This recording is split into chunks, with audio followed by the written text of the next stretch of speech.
तुम्ही ह्या प्रत्येक चॅप्टरला खूप छान म्हणजे हेडिंग पण दिलेलं आहे, टायटल पण दिलेलं आहे.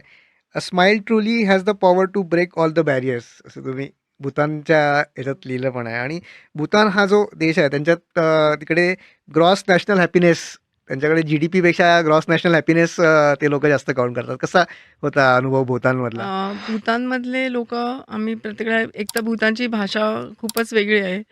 भूतानमध्ये 20 जिल्ह्यांमधले आम्ही जवळ 11 जिल्हे पूर्वेपासून पश्चिमेपर्यंत पार केले आणि प्रत्येक जिल्ह्याची भाषा आपली वेगळी आहे. आणि आता म्हणतात तर भूतानची पहिली पहिली त्यातली भाषा वेगळी असली तरी आम्हाला त्यातली एकही भाषा येत नव्हती. परंतु मी म्हटलं तसं की smile has a power to break all barriers. फक्त एक तर भारतातल्या स्त्रिया म्हणून आम्हाला त्यांनी खूप मान सन्मानाने वागवलेलं आहे. आम्ही स्टेट गेस्ट ऑफ भूतान होतो. त्यामुळे प्रत्येक जिल्ह्याचे जिल्हाधिकारी प्रत्येक वेशीवर येऊन त्यांच्यावर आमच्या हां, मग ते दिवस असो की रात्र असो आमचं स्वागत करायला यायचे.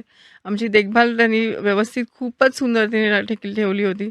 आणि अ, कोणी इव्हन लोकल लोकं जेव्हा आम्हाला भेटायचे छोट्या शाळांमध्ये, गावांमध्ये सगळे नेहमी एकमेकांना आम्ही हसून स्वागत करायचो. आणि त्यामुळे ते एक एक म्हणजे ह कितीही दमलेलो असलो तरी त्या हा त्या त्या त्यांच्या त्यांच्या एका त्या छोट्याशा स्मितामुळे, हास्यामुळे मन प्रफुल्ल होऊन जायचं.